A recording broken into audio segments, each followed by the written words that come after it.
Hi guys, नमस्कार। Channel पर आपका स्वागत है। जो आज मैं वीडियो कर रहा हूँ वो कर रहा हूँ how is life in an engineering college और what to expect in an engineering college. और आपको ये वीडियो क्यों देखनी चाहिए? ताकि आपको मालूम हो कि कॉलेज में क्या सब होने वाला है। कुछ गलतियाँ आपको पहले से बता दो जो आप करने से बच सको। ठीक है, तो इससे पहले कि मैं स्टार्ट करूँ, थोड़ा सा मुझे अपने बारे में इंट्रो और डिस्क्लेमर देना है so that you can take my advice with a pinch of salt. तो मेरा नाम है सुमित मलिक। मैं फाउंडर पेप कोडिंग हूँ और थोड़ा सा बता देता हूँ। 2005 से 9 मैंने पेक से कंप्यूटर साइंस किया था, पंजाब मिशन कॉलेज से कंप्यूटर साइंस किया था। AIR 2040 था जेई के अंदर। और इसके बाद फिर मैं 5 साल 9 to 14 मैंने इंजीनियर की तरह काम किया। 14 to 17 में कंप्यूटर साइंस का टीचर बन गया। 2017 में मैंने कंपनी स्टार्ट की और 2022 में मैंने वो कंपनी सेल ऑफ कर दी। तो मेरी कंपनी का नाम था Pep Coding, was acquired by Scaler. यहाँ मैं नगैरों में काम कर रहा था, यहाँ नगैरों में, और यहाँ मैं as a teacher Coding Blocks में काम करता था। So this is my story. So I have been a student, then an engineer, then a teacher, then a founder. So शुरुआत में मैं यहाँ स्टूडेंट था पेक में, फिर मैं सॉफ्टवेयर इंजीनियर बना, फिर मैं टीचर बना, फिर मैं फाउंडर बना। ठीक है, और अभी मैं स्केलर के साथ काम करता हूँ। So you must know this कि मैं स्केलर के साथ काम करता हूँ क्योंकि स्केलर स्कूल ऑफ टेक्नोलॉजी एक इंजीनियरिंग कॉलेज है जिसके बारे में मैं आपको शायद बाद में बताऊँगा। पर आप बाकी स्टोरी सुनिए। So that is why I am telling you this is so that you can decide, you can take my advice with a pinch of salt. Alright, तो यार जैसे फर्स्ट ईयर स्टार्ट होता है तो मेरा फर्स्ट सेम में क्या था, मैं अपना और बाकी बच्चों का भी आपको हिसाब बताऊंगा। तो थोड़ा सा स्ट्रेस था, नया एनवायरनमेंट है, रजिस्ट्रेशन वगैरह के प्रोसेस हैं। ठीक है, कि जाओ वहाँ पे जाके रोल नंबर रजिस्टर कराओ, वहाँ पे पैसा दो वगैरह वगैरह। तो रजिस्ट्रेशन का स्ट्रेस मुझे तो हुआ था और न्यूनेस मुझे बहुत परेशान करती है, तो न्यूनेस की वजह से मैं थोड़ा परेशान था। एक्साइटमेंट थी, तो कॉलेज में जैसे घुसे तो बड़ी अच्छी ओरिएंटेशन हुई, बहुत अच्छी ओरिएंटेशन हुई, अलग अलग क्लब्स ने अपनी ओरिएंटेशन दी, तो एक्साइटमेंट फील हुआ कि मैं भी ये सब करूँगा, बड़ा मज़ा आएगा। अब डिसअपॉइंटमेंट बताता हूँ। पहली डिसअपॉइंटमेंट, जैसा मैं सोच के आया था कि ऐसा ऐसा प्लेसमेंट होता है, अंदर पहुँच के पता चला उससे कमज़ोर प्लेसमेंट होता है। तो this was first disappointment. Second disappointment कि जैसे ये क्लब्स वगैरह थे जिसके लिए मैं इतना एक्साइटेड फील कर रहा था कि इतना ऑसम लाइफ हो सकती है, ये फ्रेंड्स होंगे, ऐसा होगा वैसा होगा। So this was disappointment number 2। किसी भी क्लब ने मुझे एक्सेप्ट नहीं किया। I interviewed for all of them और इनफैक्ट क्लब के इंटरव्यू मुझे रैगिंग जैसे लगे। So this was disappointment 2। Disappointment 3 was कि मैं तो कंप्यूटर साइंस सोच कर आया था, कंप्यूटर साइंस पढ़ेंगे, लेकिन अभी भी मैं फिजिक्स मैथ वगैरह पढ़ रहा था। फिजिक्स था, मैथ था, केमिस्ट्री भी था, मैन्युफैक्चरिंग थी। इनफैक्ट पहले सेमेस्टर में सिर्फ एक सब्जेक्ट कंप्यूटर साइंस का था, बाकी एक भी नहीं था। और दूसरे सेमेस्टर में एक भी सब्जेक्ट कंप्यूटर साइंस का नहीं था। सेकेंड सेमेस्टर में थोड़ा फन आने लगता है क्योंकि फ्रेंड्स बन जाते हैं और फैमिलियर लगने लगता है कि यूज टू है कि अच्छा यही रजिस्ट्रेशन का प्रोसेस हर बार होगा, पर फिर यूज टू हो जाते हो। तो कुछ लोगों के लिए अब यहाँ पर थोड़ा थोड़ा अलग रहा। जैसे फर्स्ट और सेकंड सेम में कुछ लोगों की लाइफ मुझसे अलग थी। मैं बोलता हूँ कि मैं बीच में एवरेज हूँ। कुछ थे बच्चे जिन्होंने पढ़ाई को एकदम दरकिनार कर दिया, तो मैं उनको बोलूँगा अंडर परफॉर्मिंग। तो उन्होंने पढ़ाई को एकदम दरकिनार कर दिया और यहाँ पर 4 CGPA 5 CGPA लगाई 10 में से। मैंने जैसे 8.5 टाइप्स लगाई। कुछ ओवर परफॉर्मर्स थे। जनरली ओवर परफॉर्मर्स कौन थे? जिनके बड़े भाई मैंने पहले इंजीनियरिंग कर चुके हैं, जिनके पापा लोग इंजीनियरिंग कर चुके हैं। तो उन्होंने बताया कि उनको ये मालूम था कि फाइट जेई पे ख़त्म नहीं हुई है, फाइट तो अभी शुरू ही हुई है। मतलब जैसे हम लोगों को बचपन से ऐसा बताया जाता है ना, अगर तुम ध्यान सोचो तो बस 10वीं तक पढ़ लो फिर मज़े हैं, फिर 12वीं तक पढ़ लो फिर मज़े हैं। तो मैं उसी से आ रहा था कि 12वीं तक पढ़ लो मज़े हैं, और ये उसी से आ रहे थे कि 12वीं तक पढ़ लो मज़े हैं। लेकिन ओवर परफॉर्मर्स को पहले से ये खबर थी कि अभी कुछ भी नहीं हुआ है, अभी तो लड़ाई शुरू हो रही है, अभी तो करियर बनाना शुरू होगा। तो उनको पता था अभी तो फाइट मारनी है। They score 10 CGPAs and 10 CGPAs were achievable for everyone. Like ये भी कर सकते थे, ये भी कर सकते थे, ये भी कर सकते थे, पर सिर्फ इन्होंने किया क्योंकि इनके पास ये विजडम थी। तो ये फर्स्ट सेम में रहता है। अब सेकंड सेम के अंदर जो फर्स्ट सेम में हुआ था वो परपेचुएट होने लगता है। तो एक डिसअपॉइंटमेंट यहाँ पे ये थी कि अभी भी कंप्यूटर साइंस हम पढ़ नहीं रहे थे। मुझे तो ये डिसअपॉइंटमेंट थी। ठीक है, क्लब वगैरह डिसअपॉइंटमेंट वाली चली गई थी, प्लेसमेंट्स वाली डिसअपॉइंटमेंट चली गई थी, रोजमर्रा का शेड्यूल बनने लगा था और परफॉर्मेंस भी थोड़ी सी CGPA वगैरह पे बढ़ने लगी थी। अंडर परफॉर्मर्स और पुअर परफॉर्म किया उन्होंने ऐसे ना नए चस्के पकड़ लिए। कोई सिगरेट पीने लगा, कोई पूरे दिन वीडियो गेम खेलने लगा, तो अंडर परफॉर्मर्स ने ऐसा काम करना स्टार्ट कर दिया। ओवर परफॉर्मर्स हर चीज़ में ओवर परफॉर्म करने लगे। वो भैया CGPA भी मार रहे हैं, क्लब्स भी कर रहे हैं, वो सब कुछ बैलेंस आउट करके लगे। एवरेज वाले को बस डिसअपॉइंटमेंट यही था कि ना तो मैं ओवर परफॉर्मर्स जैसा, वो ओवर परफॉर्म की तरफ देखता है, ना तो ओवर परफॉर्मर्स जैसा अकेडमिया में परफॉर्म कर रहा हूँ अकेडमिक्स में, और ना उन जैसा क्लब वगैरह कर रहा हूँ। तो ये 2 डिसअपॉइंटमेंट अपने पास थी सेकेंड सेम में। थर्ड सेम के अंदर एक 2 नई चीज़ें होती हैं कि फ्रेशर्स आते हैं, तुमको फ्रेशर से बात करने को मिलती है। तो एवरेज परफॉर्मर को फ्रेशर से कोई इज्जत नहीं मिलती है, तो उनको कोई फ्रेशर बात करता भी नहीं है ज़्यादा। ओवर परफॉर्मर्स को फ्रेशर्स पूछने लगते हैं, तो उनको अच्छा लगने लगता है। अंडर परफॉर्मर्स को फ़र्क ही नहीं पड़ रहा होता कि उनकी अभी भी वीडियो गेम चल रही है, वो बहुत मज़े में है, बहुत मज़ा आ रहा है उनको, ठीक है। तो ऐसा था। एक जो अच्छी बात थी, अब ब्रांच साथ में पढ़ती है। तो ना जैसे पहले साल में 180 बच्चे एक साथ पढ़ रहे थे अलग अलग ब्रांचेस के, अब तुम्हारी ब्रांच के 30, 35, 40, 50 बच्चे साथ पढ़ रहे हैं। तो ये मुझे बड़ा अच्छा लगता था। यहाँ पर ये अच्छा लगने लगा था कि अपनी ब्रांच के बच्चे साथ पढ़ रहे हैं, और हम कंप्यूटर साइंस पढ़ने लगे थे बहुत सारा। तो these were 2 fun things in the third semester. Fourth semester में इंटर्नशिप्स के लिए कंपनियां आने लगती हैं। तो जो थर्ड इनफैक्ट हमारे कॉलेज में तो ऐसा था, पेक्स में तो, कि थर्ड सेमेस्टर में जो आपने कंप्यूटर साइंस पढ़ा उसके बेसिस पे फोर्थ सेमेस्टर में इंटर्नशिप लगने लगेगी। सो थोड़ा सा एक्साइटिंग हो जाता है। यहाँ पर जो अंडर परफॉर्मर्स, एवरेज परफॉर्मर्स और ओवर परफॉर्मर्स थे, वहाँ पर एक चीज़ निकल कर आती है कि ओवर परफॉर्मर्स इंटर्नशिप्स को जीतते हैं। वो एकेडमिक्स भी जीत रहे थे क्योंकि उनके पास विजडम थी कि अभी तो मेहनत करनी है, जेई पे कुछ खत्म नहीं हुआ है, रेस इज नेवर ओवर। ये बोलते हैं ना कि 12वीं तक पढ़ लो उसके बाद नहीं पढ़ना पड़ेगा, ऐसा नहीं है, पूरी जिंदगी पढ़ना पड़ता है यार। इनफैक्ट पढ़ना इज फन। बाद में आप रियलाइज करोगे कि पढ़ना इज सच अ प्रिविलेज, पढ़ने का मौका मिल रहा है, क्या बड़ी बात है, ठीक है। तो ओवर परफॉर्मेंस ने एकेडमिक्स में फोड़ा, क्लब्स में फोड़ा, और अब उन्होंने प्लेसमेंट्स में भी फोड़ा, ठीक है। अंडर परफॉर्मर्स ने यहां भी नहीं किया, एकेडमिया भी उनका खराब जा रहा था, ठीक है। वो वीडियो गेम ही खेल रहे थे अभी भी, लेकिन उन्होंने फाइट मारनी स्टार्ट करी थी। फाइट मारनी अभी उन्होंने, वो भी थोड़े से एक्टिव हो गए थे और फाइट मारने लगे थे। तो एक आधा सरप्राइज आता है कि यार ये बंदा अच्छा नहीं कर रहा था, लेकिन देखो इसके पास कुछ एडिशनल नॉलेज थी, यहाँ पर ये इंटर्नशिप मार गया, ठीक है। तो एक और चीज एवरेज परफॉर्मेंस को दिखाई देती है, यहां पर एक नई चीज दिखाई देती है कि क्लब्स और एक्स्ट्रा करिकुलर इन इंटर्नशिप को स्कोर करने में हेल्प नहीं कर रहे।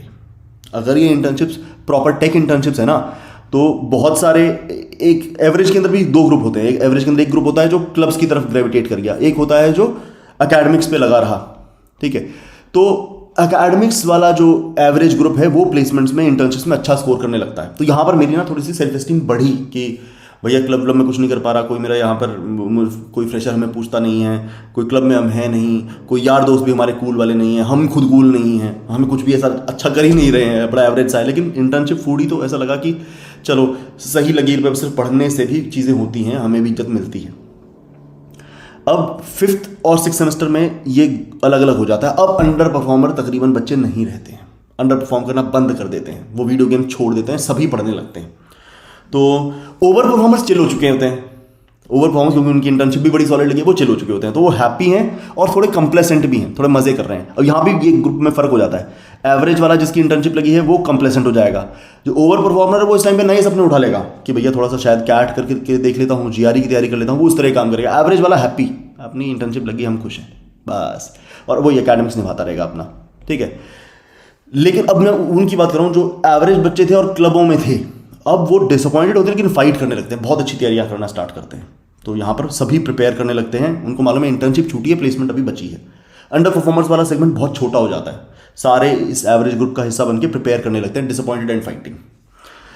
6th सेमेस्टर के अंदर प्लेसमेंट प्रेप पीक पे होती है, लोग सीनियर से एडवाइस लेते हैं कि क्या पढ़ना है क्या नहीं पढ़ना है। यहाँ पर पता क्या होता है, मैं देखो एक एवरेज वाला ग्रुप जिसकी इंटर्नशिप लग गई थी वो कॉम्प्लेसेंट है, उसकी इंटर्नशिप लग गई थी, वो मज़े कर रहा है, कॉम्प्लेसेंट है, तैयारी नहीं कर रहा है। अंडर परफॉर्मर वाला ग्रुप बिल्कुल रहा ही नहीं है, और जो रहा है उसको मतलब ही नहीं है, ठीक है। ओवर परफॉर्मर वाला ग्रुप नए ड्रीम्स परस्यू कर रहा है, ध्यान से देखो। एवरेज वाला ग्रुप जो इंटर्नशिप पा गया था वो कॉम्प्लेसेंट है, मज़े कर रहा है। ओवर परफॉर्मर वाला ड्रीम्स निभा रहा है एकेडमिक्स के साथ साथ। ये एवरेज वाला एकेडमिक्स तो निभा लेता है, काम चलाऊ सा, पर वैसे मजे कर रहा है। जो अंडर परफॉर्मर वाला ग्रुप बहुत छोटा हो चुका है, जो एवरेज ग्रुप था जो नॉन इंटर्नशिप वाला है, वो इस टाइम पे फाइट मार रहा है, फाइट ऑफ द लाइफ। उन्होंने ताकत लगा रखी, बहुत अच्छी तैयारी कर रहा है, ठीक है। मजे नहीं कर रहा है, थोड़ा सा डिप्रेस्ड है, थोड़ा सा डिस्ट्रेस है, लेकिन अच्छी पढ़ाई कर रहा है। अब आता है 7th सेमेस्टर। जो ये वाला ग्रुप था ना, ये वाला ग्रुप था, इसके बच्चे यहाँ पर प्लेसमेंट बहुत अच्छी फोड़ते हैं। और जो एवरेज कंप्लेसेंट वाला ग्रुप था ना, इसमें से कोई कोई इंटर्नशिप को पीपीओ में कन्वर्ट नहीं कर पाता है, तो अब थोड़ा पासा पलट जाता है। तो जो एवरेज वाले जिनकी इंटर्नशिप नहीं लगी थी, वो क्योंकि पूरे 6 सेमेस्टर में तैयारी करते रहे, तो वो यहाँ पर प्लेस्ड हो जाते हैं। और कोई कोई जो एवरेज बच्चा जिसकी इंटर्नशिप लग गई थी और कॉम्प्लेसेंट हो गया था, उसका पीपीओ नहीं लगता और वो अभी डिस्ट्रेस्ड और फाइटिंग मोड में चला जाता है। ओवर परफॉर्मर को कोई फाइट नहीं है, ओवर परफॉर्मर का पीपीओ भी बन जाएगा, ज़्यादातर उनको पीपीओ भी मिल जाता है और वो अपने ड्रीम्स की परस्यूट में लगे हुए हैं। कोई गेट दे रहा है, कोई कैट दे रहा है, अगली फाइट जारी, कोई स्टार्टअपों की सोचने लगा है। ठीक है, तो कैट, जीआरई, गेट, प्लेसमेंट तो फोड़ी फोड़ी अब ये चीज़ें फोड़ना स्टार्ट कर देते हैं ये लोग, और स्टार्टअप्स के बारे में अब वो काम करने लगे। और यहाँ पर एक चीज़ क्लियर हो जाती है, यहाँ पर जो मेरे ग्रुप में तो क्लियर हो गया था कि जो एवरेज बच्चे क्लब्स की तरफ ग्रेविटेट किए थे, क्लब से कोई प्लेसमेंट नहीं फोड़ रहा था, उनकी प्लेसमेंट नहीं लग रही थी। तो अगर कोई ग्रुप यहाँ पर रह गया था जो एवरेज बच्चा था, नॉन इंटर्नशिप वाला था और अभी भी क्लब्स करता रहा, सोच रहा था कि पोजीशन ऑफ रिस्पॉन्सिबिलिटी से प्लेसमेंट लूंगा, टेक प्लेसमेंट, तो नहीं मिल रही थी।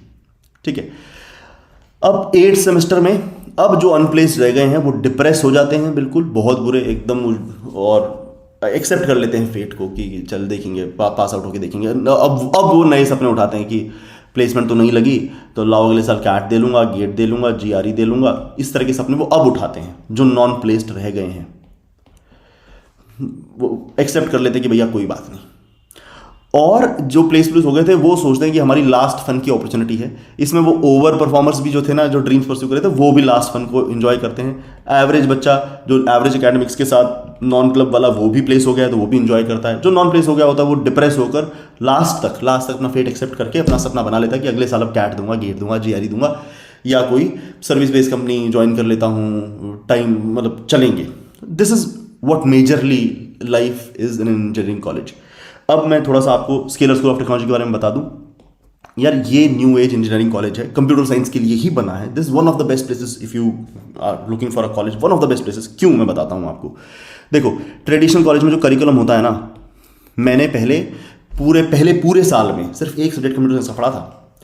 इसके करिकुलम के अंदर सिर्फ CS है, all CS, no non CS, सिर्फ CS ही है। सारे सब्जेक्ट CS के ही हैं, सारे ही सब्जेक्ट CS के हैं। करिकुलम आप जाकर देखिएगा, लिंक मैं डालूंगा डिस्क्रिप्शन में, वहां से जाइएगा, आप देखिएगा, सब CS है करिकुलम के अंदर, और सारा प्रैक्टिकल।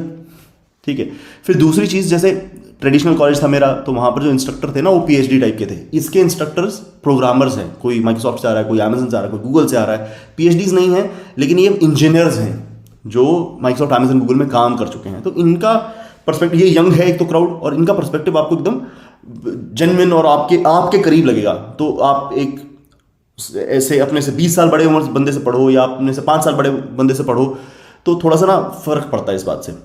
तीसरा, कल्चर। जैसे मेरे कॉलेज में भाई मैकेनिकल भी था, केमिकल भी था, सिविल भी था, तो कल्चर भी सब तरह की थी। क्लब्स का बड़ा कल्चर था, और वो क्लब्स थे ड्रामेटिक्स, म्यूजिक्स वगैरह।